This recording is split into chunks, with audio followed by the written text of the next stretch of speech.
కాసేపట్లో తెలంగాణ భవన్ కు రానున్నారు మాజీ సీఎం కేసీఆర్. ఆయన అధ్యక్షతన బీఆర్ఎస్ ఎల్పీ రాష్ట్ర కార్యవర్గం భేటీ కానుంది. సమావేశానికి పార్టీకి చెందిన ఎంపీలు, ఎమ్మెల్యేలు, ఎమ్మెల్సీలు, రాష్ట్ర కార్యవర్గం సభ్యులు పాల్గొంటారు. తెలంగాణ సాగు జలాలు, పాలమూరు రంగారెడ్డి ప్రాజెక్టుల ఆలస్యంపై చర్చించనున్నారు. కాంగ్రెస్ ప్రభుత్వం వైఫల్యాలను ప్రజల్లోకి తీసుకువెళ్లాలని నేతలకు దిశానిర్దేశం చేయనున్నారు.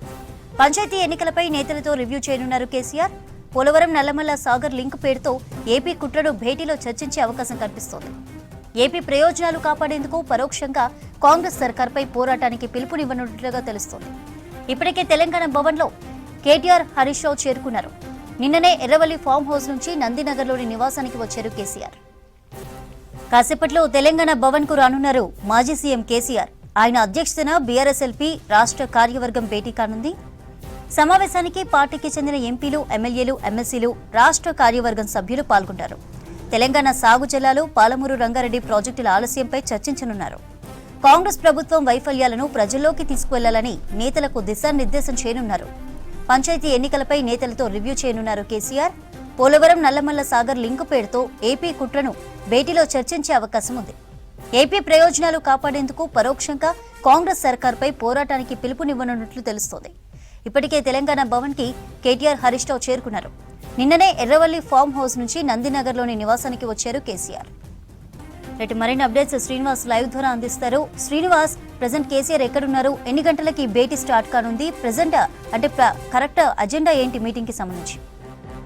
చంద్రిక, ఈ రోజు మధ్యాహ్నం 2 గంటలకు తెలంగాణ భవన్లో బీఆర్ఎస్ ఎల్పీ అట్లనే బీఆర్ఎస్ రాష్ట్ర కార్యవర్గ సమావేశం, ఈ 2 సమావేశాల సంబంధించి కేసీఆర్ మరి కాసేపట్లో తెలంగాణ భవన్కు రాబోతున్నారు.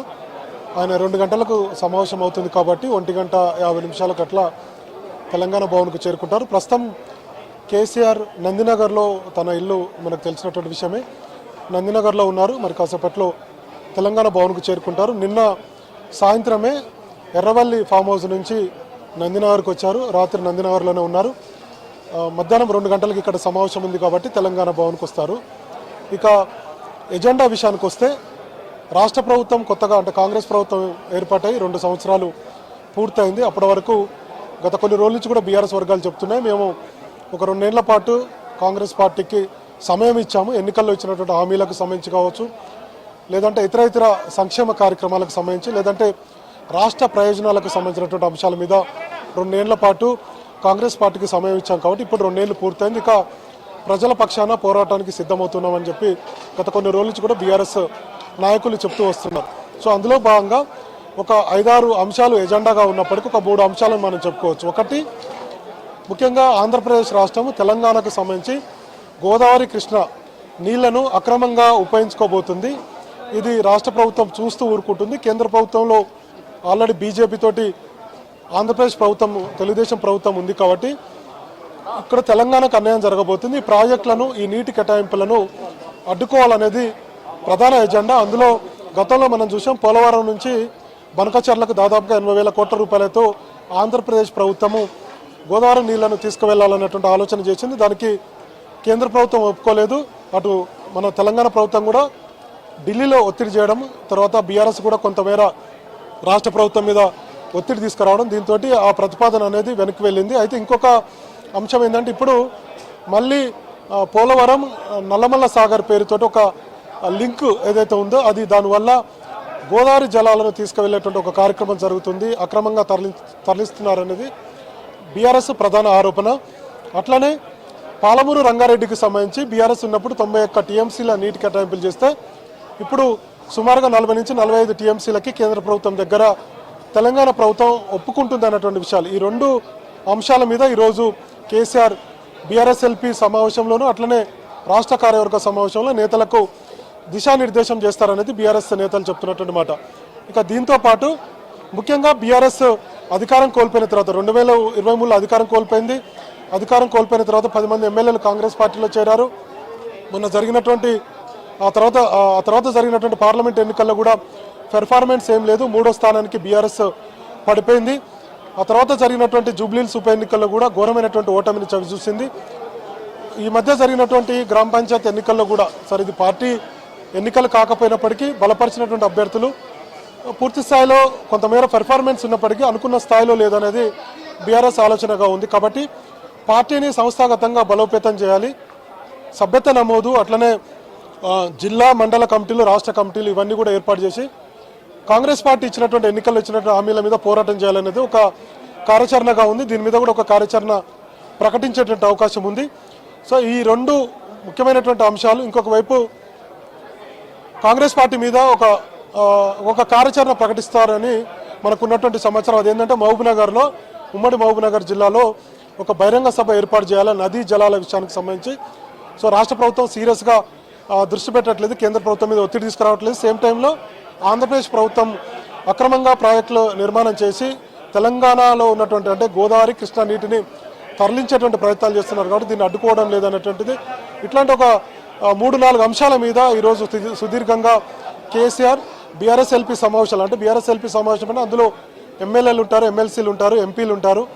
సో వీళ్ళ అందరితోటి వాళ్ళకంతా దిశానిర్దేశం చేయాలి. సేమ్ టైంలో బీఆర్ఎస్ రాష్ట్ర కార్యవర్గం కూడా ఇందులో ఉంటుంది. కాబట్టి ఈ 2 సమావేశాలు సంయుక్తంగా నిర్వహించి వాళ్ళకు దిశానిర్దేశం చేయాలనుకుంటున్నారు.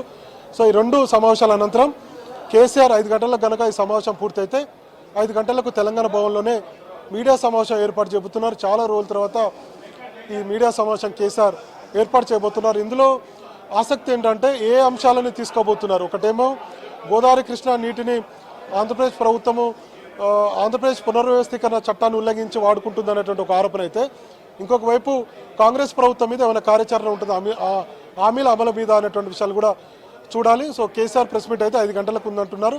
5 నుంచి సుమారు గంట పాటు ఆయన ప్రెస్ మీట్ ఉండేటువంటి అవకాశం ఉంది. దీంట్లో ఆయన కార్యాచరణ ఏం ప్రకటించబోతున్నారు అనేది కూడా ఆసక్తి నెలకొన్నది. కొద్దిసేపటి క్రితం ఇటు కేటీఆర్, హరీష్ రావు ఇద్దరు కూడా తెలంగాణ భవన్కు చేరుకున్నారు. ఇప్పుడిప్పుడే నాయకులందరూ కూడా చేరుకుంటున్నారు. ఆహ్వానం ఎవరికైతే ఆహ్వానం ఉందో వాళ్ళకు మాత్రమే లోపలికి అనుమతిస్తున్నారు, మిగతా వాళ్ళకి అనుమతి లేదని చెప్పారు కార్యకర్తలు. చాలామంది కార్యకర్తలు కేసీఆర్ చాలా రోజుల తర్వాత తెలంగాణ భవన్కి వస్తున్నారు, కేసీఆర్ని చూద్దామని చెప్పి కూడా చాలామంది కార్యకర్తలు అయితే వెయిట్ చేస్తున్నారు. కానీ మనం చూస్తున్నాం కదా ఎంత సైలెంట్గా ఉందో తెలంగాణ భవన్. ఎవరిని లోపలికి రానియట్లేదు. ఎవరైతే పేరుందో ఆ పేరున్నటువంటి లిస్టులో పేరున్నటువంటి నాయకులు మాత్రమే లోపలికైతే అనుమతిస్తున్నారు. సో కేసీఆర్ ఫిబ్రవరి 19న తెలంగాణ భవన్కి వచ్చారు. అప్పుడు బీఆర్ఎస్ రాష్ట్ర కార్యవర్గ సమావేశం జరిగింది ఇదే సంవత్సరంలో. అప్పుడు మాత్రమే వచ్చారు. అప్పుడు ఒక 3-4 గంటలు ఉండి ఆ సమావేశంలో నిర్ణయాలు తీసుకొని వెళ్ళిపోయారు. ఆ తర్వాత తెలంగాణ భవన్కి అయితే రాలేదు. కాకపోతే అసెంబ్లీ సమావేశానికి వచ్చారు. మార్చి 12వ తారీఖున బడ్జెట్ సమావేశాలు ఉన్నప్పుడు ఒకటే రోజు వచ్చి వెళ్ళిపోయారు. తర్వాత మళ్ళీ ఉమ్మడి వరంగల్ జిల్లా ఎలకతుర్తిలో బీఆర్ఎస్ ఆవిర్భావ దినోత్సవం జరిగింది ఏప్రిల్ 27వ తారీఖున రజతోత్సవ సభకు మాత్రం హాజరయ్యారు. ఆ తర్వాత 1-2 సార్లు అటు యశోద హాస్పిటల్కి ఇటు ఏఐజీ హాస్పిటల్కి వచ్చి ఆయన ఆరోగ్య పరీక్షలు చేసుకున్నారు, వైద్య పరీక్షలు. ఆ తర్వాత ఇంతవరకు తెలంగాణ భవన్కి అయితే రాలేదు. సో చాలా రోజుల తర్వాత ఫిబ్రవరి 19వ తారీఖున వచ్చినటువంటి కేసీఆర్ తెలంగాణ భవన్కు ఈరోజు వస్తున్నారు. దీంతో కొంత కార్యకర్తలు కేసీఆర్ చూడాలని, కేసీఆర్ని కలవాలని, ఆయనతో ఫోటో దిగాలని చాలామంది ప్రయత్నమైతే చేస్తున్నారు. కానీ పార్టీలో ఉన్నటువంటి అంటే మొత్తం కూడా తెలంగాణ భవన్కు గేట్ వేసి ఎవరికైతే అనుమతి ఉందో వాళ్ళని మాత్రమే లోపలికి రాణిస్తున్నారు. 1:50 కేసీఆర్ తెలంగాణ భవన్కు చేరుకుంటారు. 2 గంటలకు బీఆర్ఎస్ఎల్పీ అట్లనే రాష్ట్ర కార్యవర్గ సమావేశం ఈ రెండు సంయుక్త సమావేశంలో ఆయన పాల్గొంటారు. వాళ్ళకు దిశానిర్దేశం చేస్తారు. ఆ తర్వాత ప్రెస్ మీట్ ఉంటుంది.